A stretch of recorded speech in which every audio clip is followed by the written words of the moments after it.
Good evening, everyone, and welcome to the Detroit Metro Plug podcast where connections matter. I'm Charles, your host, bringing you interviews of Detroit difference makers in the area of entrepreneurship and community involvement. Happy New Year to everyone. We are officially in 2023, I believe is day nine. So I hope that you have your goals set for this year and have a vision for your life that you believe God is want to manifest in your life. So happy New Year to everyone. So this is our official launch for our 2023 podcast series. I bring you live interviews either Sunday or Monday of Detroit difference makers in the area of entrepreneurship and community involvement. And this is a chance for them to share their story and share about what they're doing and how they're contributing to our community. So we have a very special guest tonight. I'm excited about.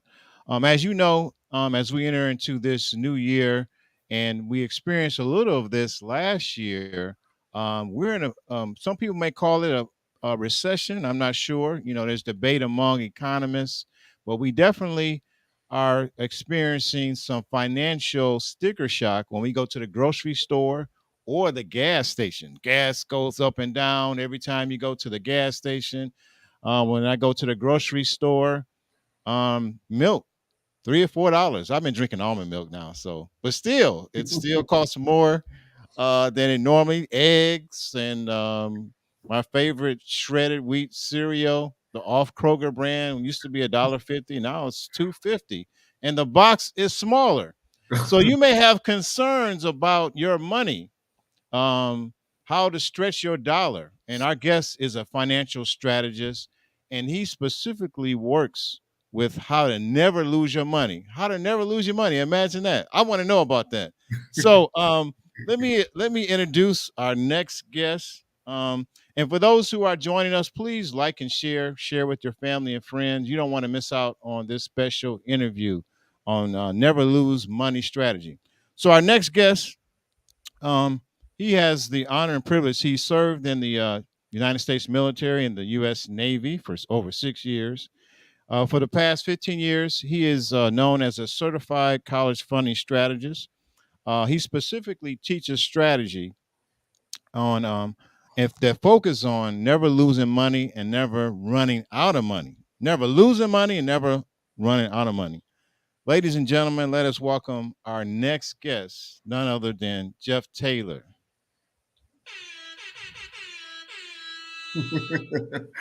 Wow. Wow.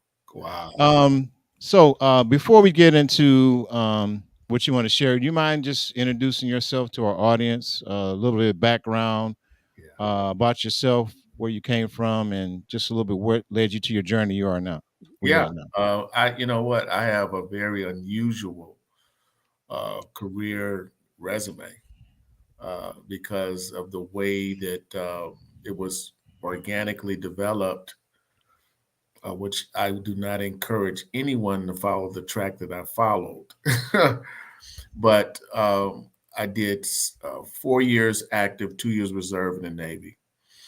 And during my final year in the Navy, I was recruited by a financial services company who was very interested in having me join their team. And I went and hung out with their top representative and got to know him and realized that the financial services would be a good place to transition from the military into civilian life.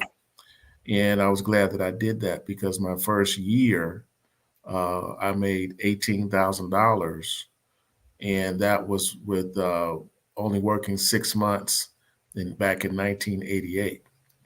Hmm. So I was making more money than if I had have gone on and gotten a master's degree or some other specialized degree.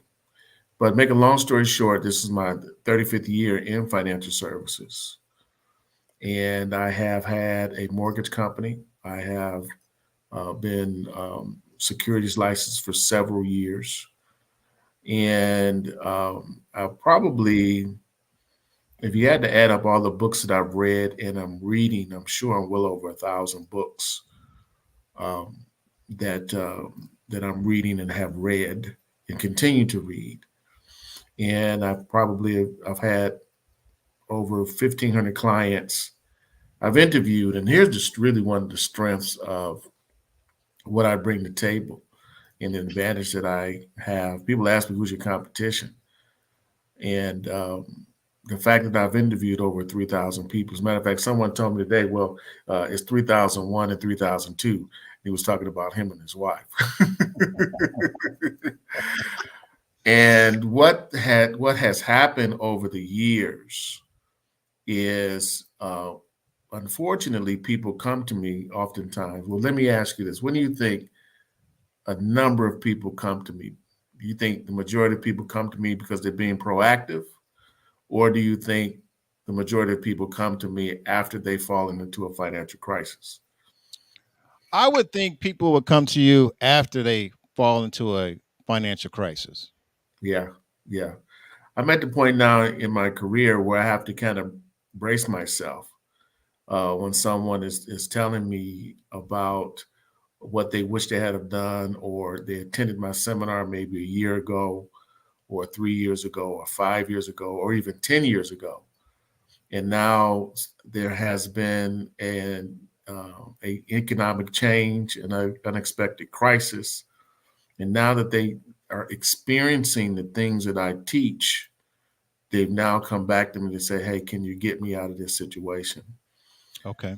So every time I do a seminar, what I am trying to do is to help people to understand what's coming and how to position themselves to never lose money. All right. Hmm. So, So, oh, go ahead. Go ahead. well, I was going to just say this because I could talk. You don't have to ask me no question. I give you all the. So and so what I've learned though is through these 3,000 plus interviews is there's a pattern, right? There's a reason why when a person retires, and maybe it's a few years before or a few years into it, they realize that they are grossly underfunded, Hmm. and they share their story about how they can't help their grandchildren like they really would like to, Right. or they have plenty of time but they don't have enough money to go with the time, so Right. they can't really enjoy themselves like they want to, or they can't move out of their neighborhood, you know, Hmm. because they just didn't properly prepare. And Right. there's some reasons why. And so what has happened is I've had the very fortunate opportunity over the years is to take my stories to people who are much smarter than me, much wealthier than me. And they have helped me develop a system that prevents people from falling into these traps. And that's why I call it never lose money strategy, because we really don't have financial problems. Uh, Okay. what we really have is the end result of a series of decisions that led to a predictable result that either we weren't paying attention to, Okay. or we ignored, or we just didn't know. But there's really no such thing as a financial problem. What we really have is a cause and effect of decision making. And Okay. the reason why that's important, and let me know if I'm talking too much. No, Uh, go ahead. We're jumping right into it. the reason why this is so important is because it doesn't matter what you perceive your financial challenge is. It doesn't matter. Hmm. When we become smarter than our problem, or whatever we perceive it to be, we Hmm. can create our own miracle. Okay. I heard my pastor was preaching one time. Matter of fact, I'll just throw a little shout out of my pastor, Pastor Marvin Winans. He was preaching one time, and he said something that was very profound. He said, "We're praying for miracles, and we really don't need a miracle. What we really need is a revelation." Hmm. And he said that years ago, and that stuck with me. And Right. that is the caveat behind what I teach, is that we don't need a miracle. We're praying for miracles and looking for miracles when we really need revelation, Charles. All right. All right. When we have a higher revelation, when we have a higher level of knowledge, then the problem becomes irrelevant. We All right. become smarter than our problem. So as I continue to teach my seminars, My intent is to give hope and revelation so that we can become smarter than our problem and to All right. position ourselves to never lose money. And All right, that's now let's. what I'm I. going to break this down for my audience, for those who are watching, who may, have some just overall questions. So you bring to the table over 35 years of financial education, financial literacy, and financial services. I think you stated you interview potential clients or clients 3,000 interviews over your time, your experience. So, what is the common problem you've been seeing when it comes to finances? When they come to you, is it student loan debt? Is it living beyond their means? Is it just don't know where their money's coming? What is some of the things you commonly see when they get to you? Okay. Wow. I can answer that in a couple of different ways. First of all, let me just say this. I am a contrarian. Let me Okay. warn people up front. I teach the opposite of traditional advice. Okay. Because again, my position is to what? Never lose money. Mm-hmm. So there are the problems that we face are all of them are the same. We are repeating the same problems over and over again. Let me give you a common example here. So we are taught to um, depend upon the bank, right? Right. So we go, we get a job. The intent is to get a job that makes good money so that we can in turn do what? Go into debt. How do we go into debt? We buy homes and cars. Mm-hmm. Those homes and cars account for the largest percentage of our cash flow. But here's what happens. Oh, every time we make a mortgage payment, every time we make a rent payment, where does that money go? To the landlord or the owner of the property, or Hmm. to the bank? To the bank. To the bank. That's ultimately where it goes. Even if the landlord is the Right. Right. owner Goes of that goes account, to the bank. goes to the bank. Okay. Okay.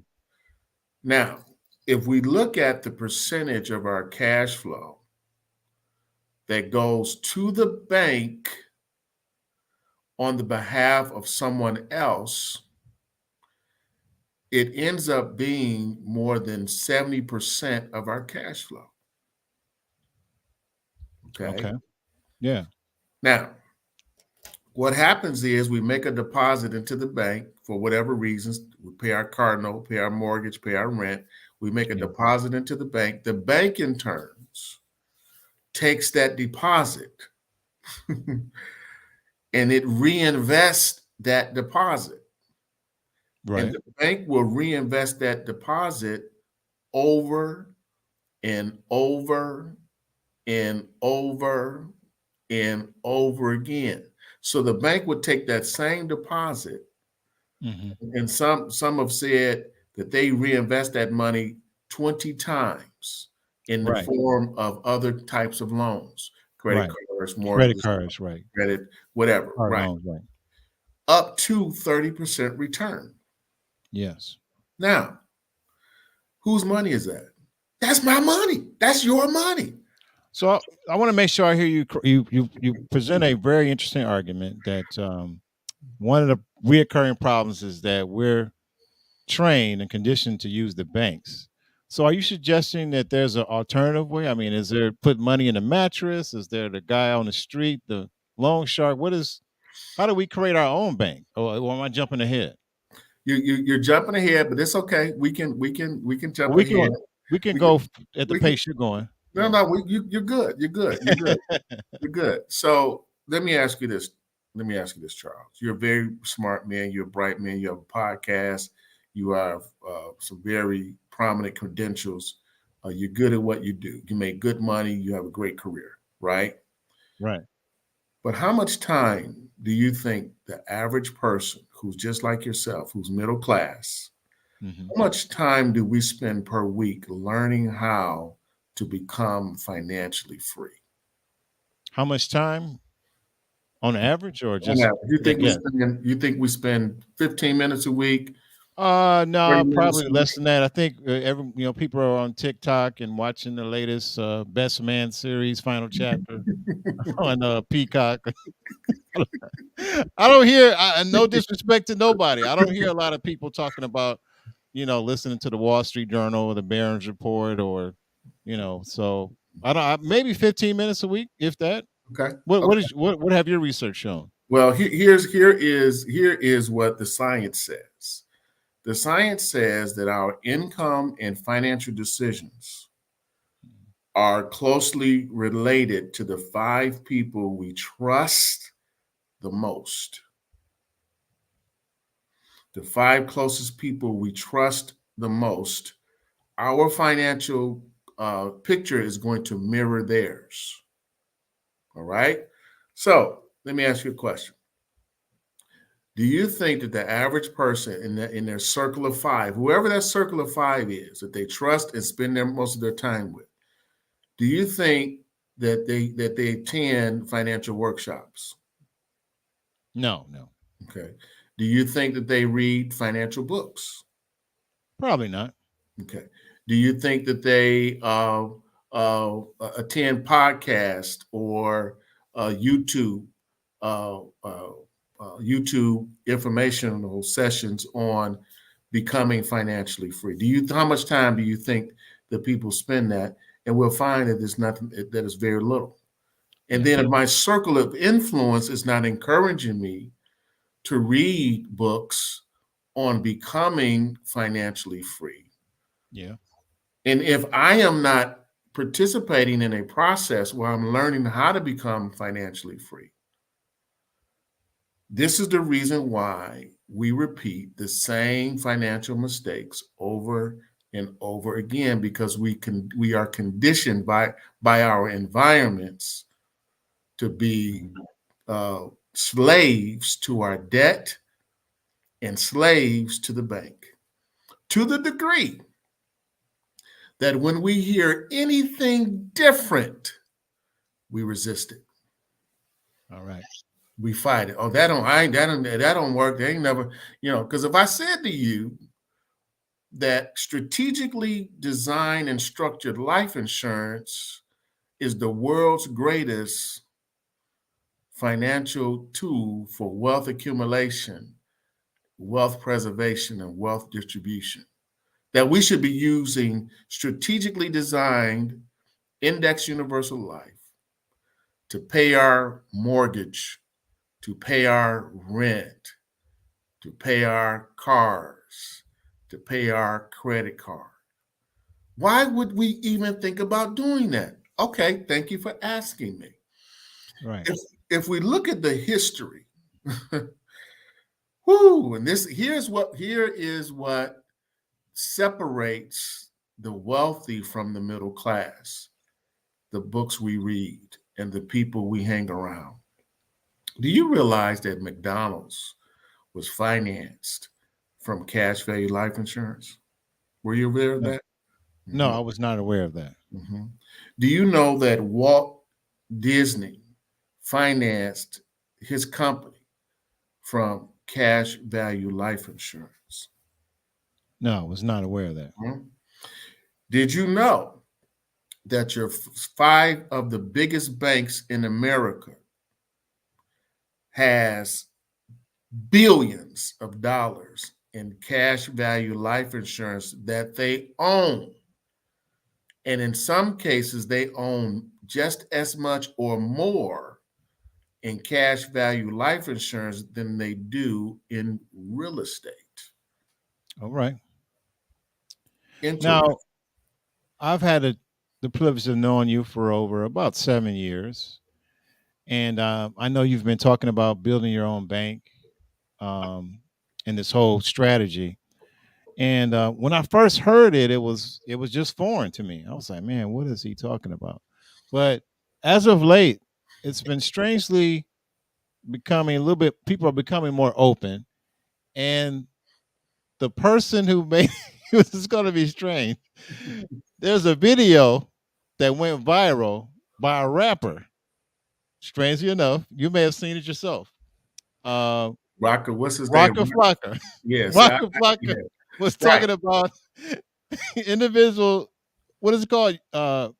IELs, right? What is Yeah, it? Individual IUL, individual IULs. Yeah, index IUL. universal life. And he was talking about, what the rich do, and his thing went viral. And people, when he said it, even though you've been talking about this for years, when he said it, people started to get more like, what are you talking about? IUL. Okay. So what is the whole process of becoming, people are now talking about becoming your own bank. How do you, Okay. people that was, I used to work at the plant. And so the people that build their own bank was the loan sharks, the people who were skilled trades and they was cashing checks with cash. So that's the only thing. I'm not trying to be funny, but like, so Yeah. you're talking about build your bank like Bank of America and Chase and Huntington Bank. What's the whole, how do you use the vehicle of insurance to build your own bank? Okay, so let me step back. I'm All going to right. go back years of All how right. long I've been using this strategy, and I'm just I'm only getting better at it, especially as I continue to sit at the feet of people who are smarter than me. So let's go back to 2003, 2004, 2005. All right. During that period of time, I was teaching a strategy of helping people who own homes and had massive home equity. And I was telling them, listen, you need to take that equity out and put it into a safe investment so that that money can grow for you regardless of what goes on in the economy. Little did I know 5 years later that people were going to be losing their homes in mass numbers. All of my clients who followed my advice, who took their equity out and put it into a safe conservative tool, even though that some of them lost their homes, they still had their equity. Mm-hmm. So when we talk about the idea of never losing money, the purpose of life insurance, ladies and gentlemen, is not to die. Although that is its primary tool, but not the only tool. Ladies and gentlemen, the purpose of life insurance is to replace cash flow. The purpose of life insurance is to replace cash flow. Now, we've been conditioned, maybe myself, was the purpose of life insurance is that something happens to me, nobody's passing the hat around to bury me, or there's no GoFundMe. I got enough little bit of money to get a nice little casket, have a repast, and some nice looking brochures or obituaries, and maybe leave a little pockets of money, for the kids. But I never heard what you said. Yeah, It's for cash flow. right. See, All the right. wealthy teaches, matter of fact, the Bible. Okay, so let me get now. Now, see, you getting me stirred up. So people know who Joseph is in the Bible. You say, you know who Joseph is? They say, yeah, I know Joseph. Okay. So Joseph was in jail, falsely accused, Right.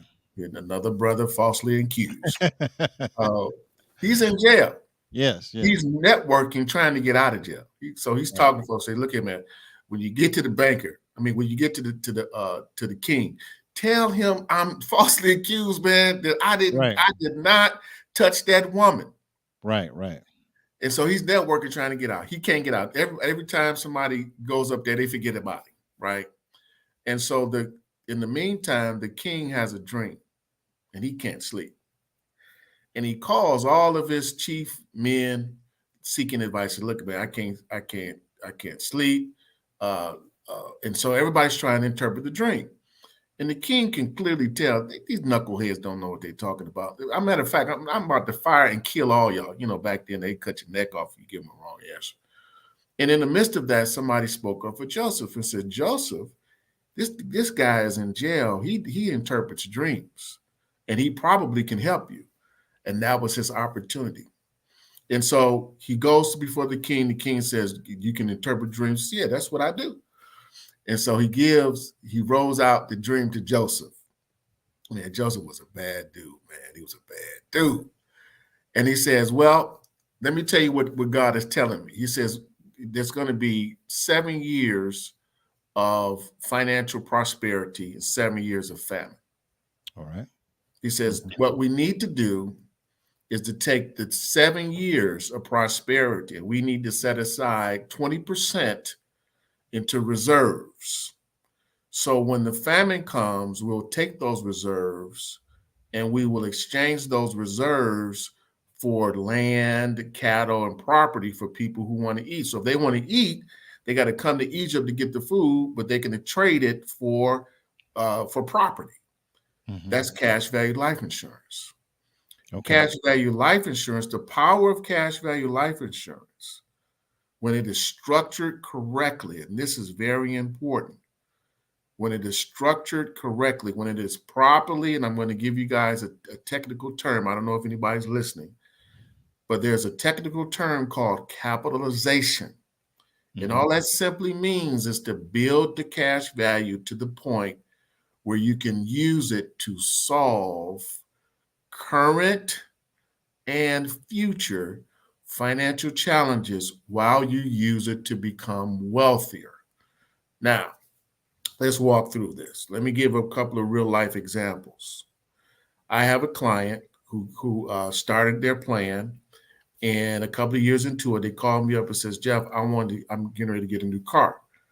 Well, as my clients call me when they have questions about, financial questions, they call me. And I said to this client, I said, "I know you're going to use your policy to finance your car." And they said, "Well, what you talking about?" I said, "Well, if you go to the car company, they're going to use their financing to give you your car, and they're going to charge you interest plus the principal cost of the car, and you're going to pay that back to the dealership. So they're going to double dip." I said, "Or I can teach you how to use your policy to do that, Mhm. where you make the profit and where you make the interest, and the interest grows over your entire lifetime." Well, what do you think she said? "How do we get started?" So I showed them how to structure the policy, what to go through, what to do to go through the process. So they went to the dealership and told the dealership, "Listen, I'll be doing my own finances. I'm my own banker." And they told me that they were treated much differently because they walked in with a plan to finance their car, and they used that to negotiate the purchase price of that car, and they got a better deal because they were not using their financing. Now that's an extra class. Right. Right. But the point being made is that those payments that they now make, they were making those payments to themselves.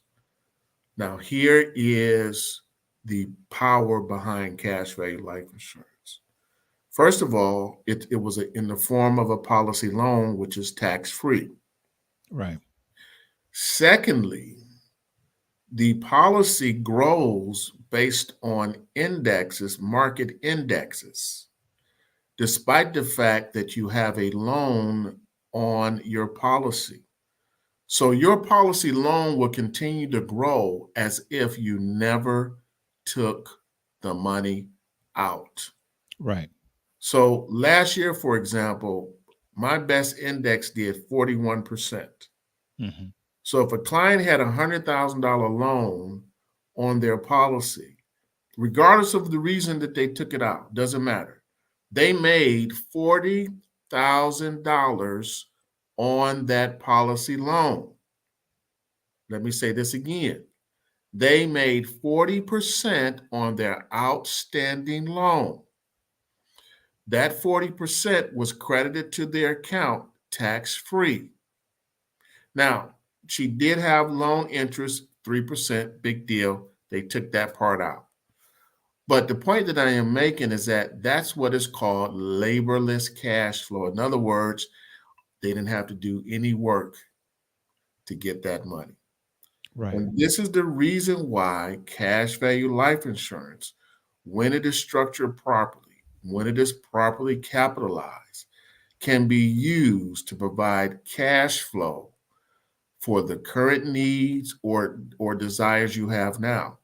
I'm in the series, I'm doing two series right now. Actually, I'm doing a third one, but I'm doing a couple of series right now. One of them is the 10 mistakes that real estate investors and Airbnb hosts make that cost them millions of dollars. This group is notorious for losing money in ways that the majority of their training classes and the different workshops they participate in are not talking about. Hmm. And so, for example, again, going back to the bank, every time you make a deposit to the bank is making massive money off of you, and you're not participating in that profit. When we teach them how to leverage themselves, capitalize their policy, and use their policy for their projects, now they're making interest on their debt payments that they otherwise would not have been making. This creates additional cash flow. So, using this example of this 40%, in some cases, people are making more money from their cash flow of their policies than their cash flow from their properties, because index Right. universal life is just that powerful. It can be used when the person is laid off. It can be used to fund college and get all your money back. It can be used to fund private K through 12 private school and get all your money back. It can be used in a variety of different ways. But my point is this: the majority of the financial challenges that we have, it is simply because we have a payer's mindset, and we're losing money because we're not participating in the profits of where we are sending our cash flow. For if you look at this over the last 5 years, you have a person who makes $5,000 a month that Okay. they've been paying to the bank to pay their bills. $5,000 a month, you multiply that times 12, $60,000 that they paid to the bank. Right. How much money did they get back? Um, How much did they get back from the bank? Zero. Exactly. So you do that over your lifetime, you're creating millions of dollars in what is called negative wealth transfers. And you Right. don't even see it, and you're comfortable with it because we have been conditioned to be dependent upon the bank. Hmm. When we understand what life insurance does, the purpose of life insurance is to protect your Right. present and future income, assets, and those who depend on you financially, be it your family, Right. your business partners, your Okay. investors. Right. Oh, you want me to keep going? I can keep going. Now let me good. You laid the foundation of one of the biggest pitfalls that people get trapped in terms of losing money is they're conditioned to depend on the commercial banks or investment banks instead of creating their own bank. So how does one get started with the index universal life form or life universal life policy? How do they get started? Is it a minimum amount? What is the method, or what? How do they get started building their own bank? Okay, so I have a general rule of thumb that I teach from, and it simply says that the purpose of your money dictates where it should go. Okay. The purpose of your money dictates where it should go. How should I fund that purpose? Is the next question. That purpose should be funded by understanding your negative wealth transfers. Understanding your negative wealth transfers. So we just walked through an example of one depositing money into the bank to finance our bills, but we're not getting anything from it. Another example of that is I'm hearing all these horror stories about how much people are losing in their 401ks, their IRAs, and similar funds. And I'm asking all of them the same question: why were you expecting not to lose money? And nobody has an answer. To put your money into those tools and not expect to lose your money is insanity. So, how do we grow our money without market losses? And I'm not here to give you stock advice or investment advice. That's not my point here. My position is to think is to have the banker's mindset. And rule number one for the bankers is never lose money. So, how do I grow my money use my money to solve my current financial problems while at the same time positioning myself to grow my wealth so that it consistently increases over time and while I'm using it to solve my problems.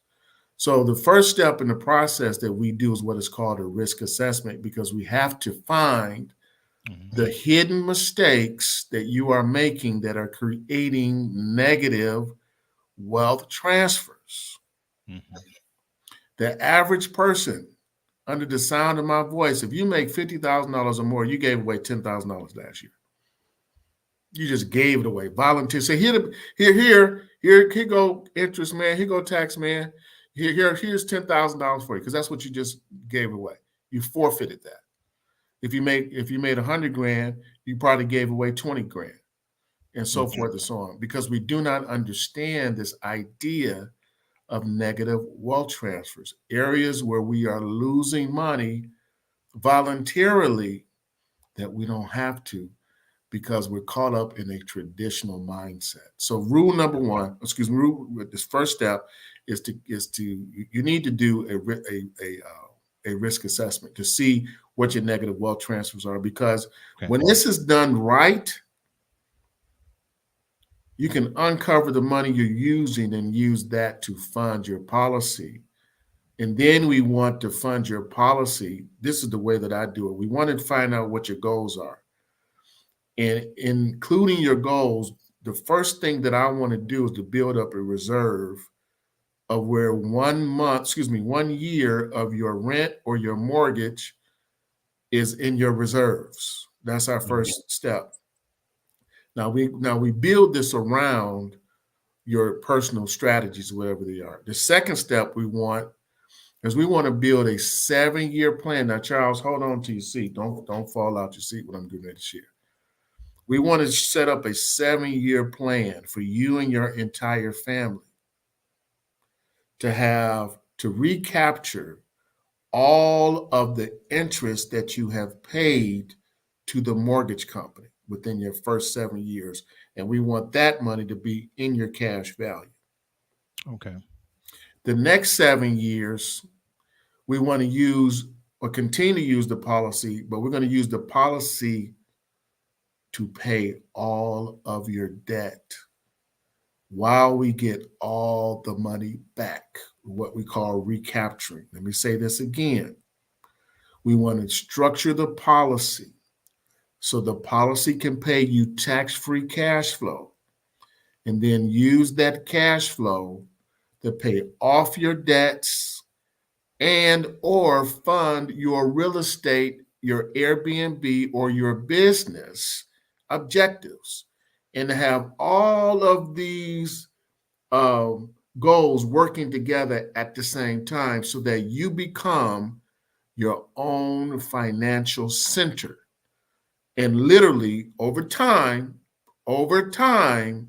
break your dependence upon the bank and to eliminate your negative wealth transfers. Okay.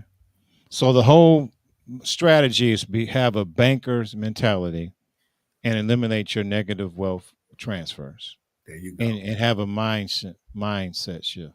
Mhm. In Okay. most cases, my clients are on par to create $1 million or multi-million-dollar retirement fund on the back end while they're solving all of these problems. I'll share Okay. college funding. This is the reason why I don't believe in searching for scholarships, which is a huge waste of time for the majority of people. You're going to have a small group of students who are going to have success with that.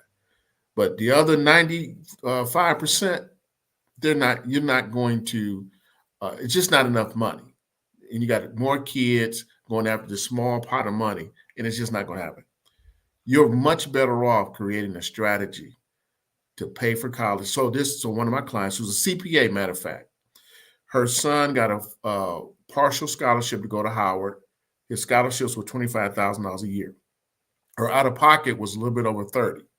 Okay. What we did was we designed her strategy to use debt to pay her part of it. And then on the back end, We're using her policy to pay her debt. Let me say this again. We're using her policy to pay that student loan debt while at the same time building a $300,000 retirement fund, all with the same budget. All right. That's great. I can share with you one case study after the other. We don't have financial problems in this community, Charles. What we have is, like the Bible says, a lack of knowledge and a rejection of it. Right. Revelation. Deeper revelation. Have the banker's mentality. Yes. Um, I want to take a quick break, and then when I come back, uh, I want you to share how can people work directly with you, because some of these concepts may be new to people, they may be over their head, Yeah. and they're like, "Hey, I need some more in depth work." So when we come back, you're going to share how you work with people, what seminars you're offering, and how they can begin to develop um, a banker's mentality. We'll be right back. Hey everyone, this is Charles with Detroit Metro Plug Podcast. If you are finding value in today's video, I invite you to subscribe, like, and comment. We would love to hear your feedback. And don't forget to click on that notification bell so you can be notified when we have upcoming episodes of difference makers in the area of entrepreneurship and community involvement. If you're interested in being a part of our Facebook networking community, I invite you to click on the link to be a part of that community. This is a place where you can network with like minded people and a chance to share about your product or service.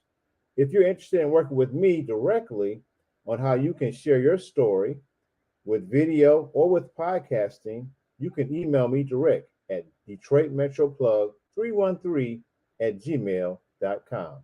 Thanks again, and let's get back to this interview.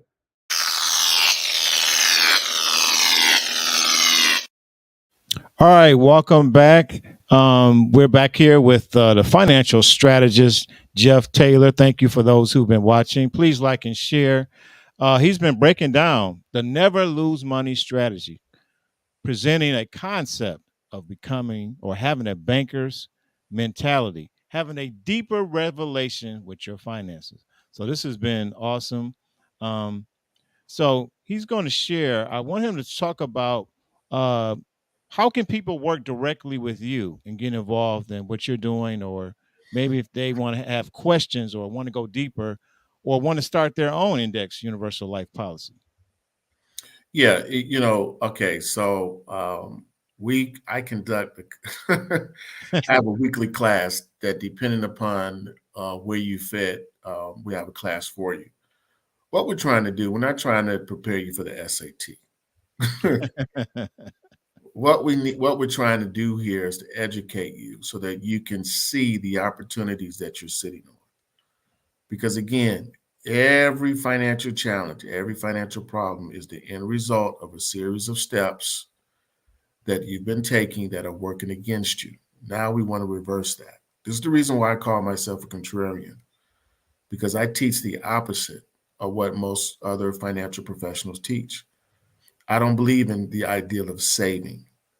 Saving is nothing more than a way of becoming even more dependent upon the bank, because you're taught how to accumulate, accumulate, accumulate, then deplete, accumulate, accumulate, accumulate, then deplete, versus the way the wealthy teaches and what the Bible teaches, which is more of the infinity eight symbol of a circle eight. Your money should never lose your control or your use, and it should be compounding forever. So, first of all, we would love to invite you to come to one of our workshops. I would prefer that you come and see me before you fall into a financial trap, before you're laid off, before your spouse passes away, before you lose another 20% in the stock market, before the college bill comes, and which you knew you weren't going to have the money, and now you're looking for some kind of quick fix. I would appreciate if you call me before you fall into those traps, okay? But we want to teach you how to identify your negative wealth transfers. Once we do that, it's going to give you hope because you're going to see that there's a better way to create what we call laborless cash flow. Laborless cash flow, ladies and gentlemen, is better than passive income because laborless cash flow can solve your current financial problems after you capitalize your policy. So we want to teach you how to do that and reach your other financial goals in a way where you're positioning yourself to never lose money and to never run out of money.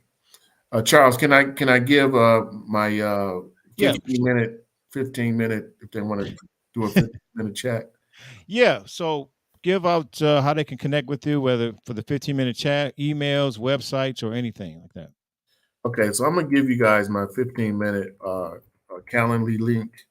Um, Send that out here, and you can set up a 15-minute phone chat with me, or you can visit my website and watch this video. Uh, Never Lose Money Strategy.com. And at the end of the video, we'll give you an opportunity to connect with me. Let me make sure I've got this spelled right. Of course, I don't. Okay. Um, when you write, you try to type in these -3 fonts. Let's see here. Let me get this right. Okay. All right. Yeah. Okay. Yeah, that's right. So if you go to my website, which is neverlosemoneystrategy.com, it takes you to a 4-minute video. And that 4-minute video gives an introduction to a series of classes that we teach, but you'll have an opportunity to set up a 15-minute phone chat. And if we do a 15-minute phone chat, I'm going to send you a book. I'm not expecting you to prepare. I'm not trying to prepare you for the SAT. I just want 15 minutes of your time to prepare you for that 15 minutes. And what people are telling me, now this is what they're telling me, Jeff, nobody else is teaching this. Now, I know that's not true, but it's awesome when you have CPAs, you have high tech engineers, you have CFOs telling you, Jeff, this is just not a common thing that's being taught in our communities. So those are the two contacts there. If you're ready to begin the process of never losing money, if you want to adopt the banker's philosophy, if you want to truly build your finances around biblical principles, I would love to share what we teach to your church, to your community group, your book club, and to show you guys how to position yourselves to never run out of money. Awesome. I'm gonna post these links up. Just 1 second. Yes. Okay. So Do you do? Oh, go ahead. yeah, so our classes. So I've got a couple of classes. So we do a class every Monday evening. They're 30 minutes each. Once you register or you set an appointment with me, you'll start getting the invites for those classes. And right now, next week, we're going to be talking about if you come to the Real Estate Investors Airbnb host class, we're going to be talking about next week how to identify the areas where you're losing money, which is an extension of a 10-part process on exposing how real estate investors and Airbnb hosts lose out on thousands of dollars, and your traditional voices are not addressing it. On the other end, we're in the 4-part series where we're going to be talking about the 4 ways to protect your money from losses. Then next week, we're going to be talking about taxes, and more taxes, and how to eliminate the tax time bomb that's sitting on our finances that, again, is not being talked about, and Okay. how to avoid it. Awesome. Awesome. Awesome. So I posted on the slide your Calendly link, so they can. So those who are watching the playback, who are watching this live, they can schedule an appointment with you. Correct? Yes, they can. They can. Okay. And then you have the website where they can find out about your upcoming seminars and also reach out to you. So there it is, folks. Those who are watching live and those who will see this on the playback, you can reach the financial strategist on the Never Lose Money strategy. There's just 2 links there. You can reach out to him. As we wrap up, I've been listening to everything you've been saying. Great information. definitely a contrarian to traditional view of finances. But I do have one major question, if you don't mind Sure, me asking. sure, sure, And you sure. shared a lot of good, insightful information. Yeah, And this may be a question not that I may have, but maybe people who are watching. Are you ready for the question? yeah. Go ahead. There's nothing you can ask me that, and there's no new questions at this point in my career. So my question is, why should I believe anything that you said tonight?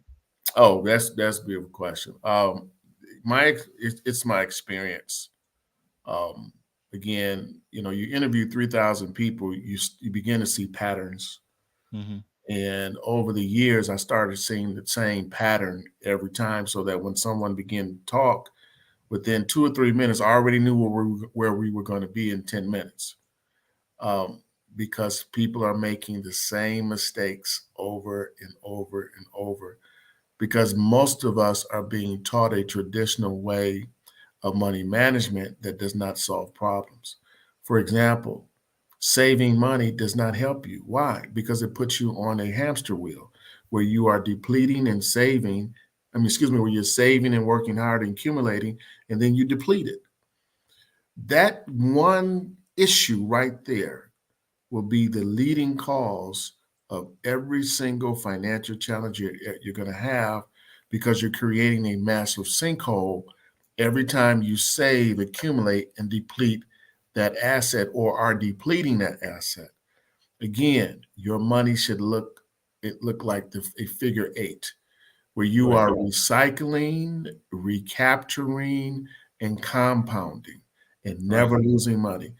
While you use it, to fund your sabbatical, while you use it to fund your layoff period, while you use it to fund your children's education, while you use it to fund your next real estate project. Right. Right. Awesome. I think, man, so that you answered that question very specifically, and I think that really that capitalized the never lose money strategy which you shared.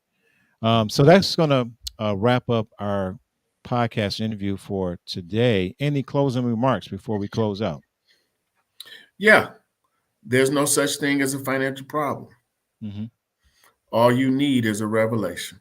No such thing as a financial problem, a revelation. All you need is a revelation and have a banker's mentality. All right. I appreciate you. I appreciate your time and the information you shared. Thank you, Charles. I'm honored, man, to come and hang out and to talk with your community. And I look forward to being a blessing to you as well. Yes. Thank you. Thank you. All right. All right. So that wraps up our podcast discussion for today. So if you find value in what we presented, I encourage you to like and share and subscribe. We're looking to grow our subscription community to 1,000 this year, and this helps to support local entrepreneurs, give them exposure, and allow them to share their story, so you can hear first from them, and also not just entrepreneurs, community leaders who are doing things in the community. So I'm excited about our guests for this January and those in 2023. So I will see you next week for another episode of the Detroit Metro Plug podcast. Have a good night. Good night.